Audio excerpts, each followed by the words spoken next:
네, 시장 보는 눈을 키우는 시간입니다. 우리한테 좀 생소하지만 또 발로 뛰면서 우리 또 포트폴리오를 또 풍성하게 해줄 그런 유망주 찾아다니시는 분이시죠. 독립리서치 밸류파인드 이충현 대표 나와 계십니다. 안녕하세요, 대표님. 안녕하십니까. 안녕하세요. 네. 일주일에 며칠 정도 탐방 다니십니까? 한 3일 동안 한 두세 군데씩은 3일 동안 두세 군데. 네, 하루에 하나씩은 꼭 다니고 있습니다. 먼데 다녀오면 그냥 하루가 날아가는 거 아니에요? 평택이나 충청도로 가면은 왔다 그러시죠. 갔다 하면 그냥 장이 끝나 있습니다. 그래도 그 안에서 좋은 기업을 잘 찾아내 오시는 거 아니에요? 네. 오늘도 이제 스몰캡 쪽이죠. 네, 오늘 스몰캡 종목을 준비를 해왔습니다. 네, 한번 소개해 주십시오. 네, 오늘 말씀드릴 종목은 또 이게 저도 방송을 조금 이제 뭐 길진 않지만 하다 보니까 느낀 게 많이 안 오른 종목인데 실적 좋은 종목. 이 어떤 게 있을까를 보면은 뭐 제목은 전기차로도 나왔지만 사실 이제 스마트폰과 관련된 종목인데요. 이게 슈피겐 코리아라는 종목입니다. 원래 케이스 업체 아니에요? 네, 케이스 업체도 하는데 이게 제가 그래서 이 보고서를 발간했을 때 제목을 케이스 시장이 누가 사양 산업이라 했냐라는 이런 제목으로 좀 지어봤거든요. 근데 케이스 시장도 정말 꾸준히 성장을 하고 있고 아까 전기차와 관련된 제품도 지금 좀 포트폴리오 다변화를 하고 있어서 이런 부분들 제가 자세하게 말씀드리도록 하겠습니다. 네. 그래서 원래는 많은 분들이 이제 케이스 업체라고 네. 하는데 이 스마트폰 시장을 넘어서 이제 전기차까지 확대된다라는 거 아니에요? 네. 네, 근데 얼핏 그 연결고리가 잘 안 잡히는데. 그러니까요. 그렇죠. 근데 일단 제가 본업부터 좀 먼저 자세히 네. 설명을 하고 케이스요? 네. 네. 이 회사가 사실 지난해 3분기에 거의 주가가 8만 원까지 갔다가 지금 43,700원까지 내려와 있거든요. 근데 그때 그게 왜 그랬냐면은 앵커님께서 말씀해 주신 것처럼 이거 이제 더 성장할 수 있냐에 대한 의견들이 시장에 굉장히 많이 팽배를 했었고 그리고 하필이면은 그 전년도 그러니까 20년도 3분기에 자회사의 일회성 수익이 굉장히 크게 잡혔어요. 그러니까 작년 3분기에 잘 됐는데 마이너스 34% 이제 YOY로 감소했다라는 소식에 이제 굉장히 급락을 많이 했는데 그 20년도 3분기에 일회성 수익을 빼면은 사실 13% 이상 성장을 한 거였거든요. 어허. 이런 부분들을 감안을 하면은 좀 아니다라고 보시면 좋을 것 같고 그리고 베리파이드 마켓 리서치에 따르면은 스마트폰 케이스 시장 규모는 2020년 23조 원에서 2028년 39조 원까지 연평균 6% 이상 성장을 할 것이다라고 했습니다. 아니 스마트폰 케이스 시장이 그렇게 큽니까? 네, 심지어 어떤 게 있냐면은 요즘에는 오. 그 케이스 안에 에어 쿠션이라는 특허까지 있어요. 그래요? 떨어뜨릴 때 깨지지 않게. 아. 충격을 흡수하라고 그만큼 굉장히 많이 고도화되고 있고 네. 좀 사진을 보여주시면 좋을 것 같은데 최근에 갤럭시 이제 S22하고 이제 플러스가 나왔었잖아요. 네. 이거는 슈피겐 코리아 홈페이지에 직접 오늘 제가 이거 캡처해온 건데 저 아래 보시면은 다 일시품절이라고 써 있거든요. 그만큼 일시품절. 네, 다 팔린 거죠. 이거는 지금 아마 홈페이지에 들어가도 저렇게 나와 있을 거예요. 그러니까 그만큼 우리가 뭐 사실 여러 가지 핸드폰도 많이 쓰지만 저렇게 이제 핸드폰이 요즘에 하도 좋은 게 많이 나오고 뭐 폴드라든가 플립도 많이 나오다 보니까 한 번 깨지면 액정 수리비가 너무 많이 들어가잖아요. 그래서 오히려 사람들이 굉장히 고가의 이런 ASP가 높은 상품들을 많이 사고 있다라고 좀 보시면 좋을 것 같습니다. 근데 슈피겐 코리아는 지금 본업인 케이스도 케이스인데 앞서 자회사 얘기해 주셨잖아요. 네. 화장품 사업도 하지 않나요? 사업을 하는데 그때 20년도 3분기에 실적이 잘 나온 거는 네. 손소독제. 그때 코로나 한창. 그 화장품 사업에서 손소독제가 네. 잘 된 네. 거예요. 그래서 그거를 제가 일회성 이슈라고 했고 그 다음 연도에는 그렇게 없었거든요. 그럼 그 화장품 사업 자체의 이슈가 이 슈피겐 코리아에서의 긍정적인 비중은 아닌 거네요. 거의 없다고 저는 생각을 하고 있습니다. 손소독제는 지금도 잘 팔리지 않나요? 근데 약간 저희 최근에 이런 마스크 업체의 공시를 제가 뭐 특정 기업을 말씀드릴 수는 없고 공시에 나온 게 이런 경쟁사가 너무 많아져서 많아져서. 영업이익이 안 좋아졌다는 게 나왔잖아요. 약간 이것도 비슷하다라고 보시면 좋을 것 같습니다. 네. 그래요. 마스크 공급 과잉이죠. 참.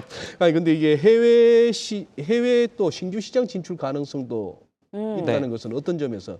인도, 일본, 동남아 다 하고 있고 2019년도에는 아마존 전체 마켓플레이스에서 3위를 달성을 했었고 또 흥미로운 사실 너무 무거울 것 같아서 제가 재밌는 얘기만 좀 네. 드리면은 인도가 이게 되게 잘 팔려요. 왜 그러냐면은 계급 사회잖아요. 네. 예. 그래서 계급 차이를 똑같은 걸 쓰기 싫다 해서 프리미엄 제품을 인도에서 오히려 되게 많이 산대요. 그래서 네, 그쪽에서 스마트폰 케이스를. 네.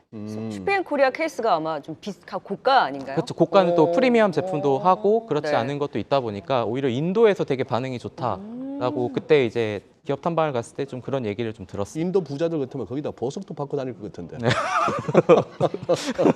에어쿠션을 넣고. 네. 네. 네. 근데 이제 이 슈피겐 코리아가 지금 케이스 시장에서도 어쨌든 예전에는 사양 산업이다라고 네. 했지만 이제는 다시금 이런 매출적인 측면이나 본업단에서도 괜찮은 거고 네. 전기차는 지금 어떤 모멘텀인 거예요? 일단 2020년도에 테슬라 모델 3용 차량용 디스플레이 보호 필름을 출시를 했는데 일단 사진을 좀 보여주시면 좋을 것 같고 이 외에도 지금 계속해서 뭐 지난해 이제 8월에는 벤츠 더 뉴 S 클래스 그리고 그 다음에는 이제 계속해서 A 클래스라던가 뭐 테슬라, 포드 전기 픽업 트럭에도 들어가는 이런 케이스들을 지금 굉장히 많이 준비를 하고 있는데 사실 이거를 제가 직관적으로 좀 말씀드리는 것보다 사진을 한번 보여주시면 좋을 것 같은데요. 차가 안에 이제 굉장히 LCD라던가 디스플레이 쪽으로 네. 굉장히 커지고 있는 시장이거든요. 예. 그러니까 그 위가 깨지지 않도록 이렇게 디스플레이 보호 필름을 이렇게 설정을 한다라고 보시면 되는데 오히려 또 이제 외제차고 우리가 이제 얘기가 나오는 게 저기 이제 좀 튀어나와 있는 게 케이스거든요.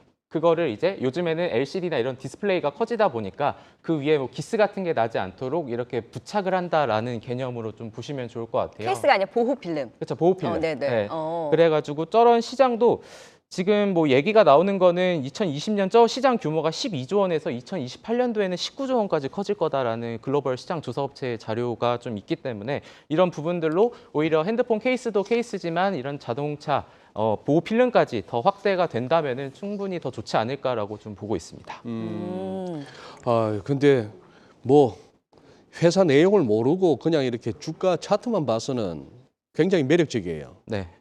이 밸류에이션 근데 애초에 뭐 한 8만 원대도 갔는데 처음에 굉장히 좀 높게 시작한 종목이네요. 네.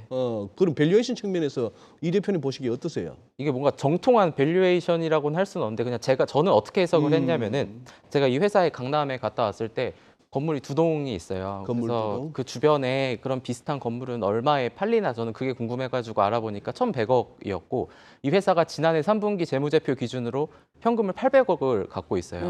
근데 지난해 이제 잠정 실적 발표한 거를 합산 2개년 순이익을 합치면은 2,856억 원이거든요. 근데 지금 시가총액을 제가 지금은 좀 보기가 힘들지만 전일 종가 기준으로는 이 회사 시가총액이 2,700억 원이었어요. 네, 2,700억은 맞네요. 그러니까 네. 앞으로도 계속 매년 400억, 500억씩 순이익으로 벌어들이는 회사인데 지금 이거는 사실 그냥 밸류에이션만 보면 물론 이게 뭐 다 따지고 들어가면은 그렇게 회사가 좋은데 주가 안 오르는 또 이유가 있지 않냐라는 얘기도 할 수 있겠지만 적어도 이 밸류에이션 측면으로는 충분히 좋다라고 보고 있고 최근에 또 이제 대형 증권사에서 슈프겐 코리아에 대한 보고서가 나왔는데 마찬가지로 좀 밸류에이션에 대한 긍정적인 부분으로 좀 해석을 했었거든요. 그래서 네. 정말 이게 다만 시간은 좀 걸릴 수 있다라고 생각을 하지만 좀 마음 편하게 끌고 갈 수 있는 종목이 뭐가 있을까라고 하면은 저는 슈피겐 코리아가 충분히 괜찮지 않나라고 생각합니다. 증권사에서 리포트가 나왔다고요? 네. 통상 증권사 리포트는 막 날아가고 있는 종목들 가지고 또 리포트 쓰지 않습니까? 그거는 또 이제 애널리스트들의 성향이긴 성향이기도 하지만, 하고. 네, 실적 나오고 나서 또 NH나 이런 쪽에서 좀 긍정적으로 저평가다라는 네, 또 네. 분석 리포트가 나왔는데 목표가를 그래서 69,000원까지 또 제시를 해 주셨습니다. 네. 근데 슈피겐 코리아 정말 탐방을 많이 다니시는데 네. 그래도 슈피겐 코리아를 꼽으신 가장 키포인트가 있을 거 아니에요? 일단 최근에 또 이제 반도체 쪽으로 얘기도 많이 나오고 이게 최근에 이제 뉴스 보도를 보시면 아시겠지만 이런 글로벌 폴더블 폰 관련 시장의 연평균 네. 2020년부터 25년까지 70% 매년 성장할 거다라고 하는데 네. 결국 만약에 이제 뭐 저도 물론 폴드를 쓰고 있지만 폴드가 비싸다 보니까 케이스는 꼭 사야겠다라는 생각은 하거든요. 맞아요. 그래서 그런 부분들로 봤을 때는 계속해서 이슈가 있고 그리고 또 매력적인 전기차에 대한 디스플레이 보호품. 네, 그런 부분들을 감안하면 굉장히 지금 시점은 저평가된 수준이 아닐까라고 좀 보고 있습니다. 네. 포트폴리오. 시장 전반에 대한 또 뷰도 한번 여쭤보고 싶은데 오늘은 네. 시간상 네. 네 다음에 다음 또 기회에 또 모셔야 네, 될것 같습니다. 스몰캡 종목과 또 시장에 대한 전략까지 전해 듣도록 하겠습니다. 슈피겐코리아에 대한 매력도 독립리서치 밸류파인드 이충현 대표와 함께 살펴봤습니다. 말씀 고맙습니다. 고맙습니다. 감사합니다.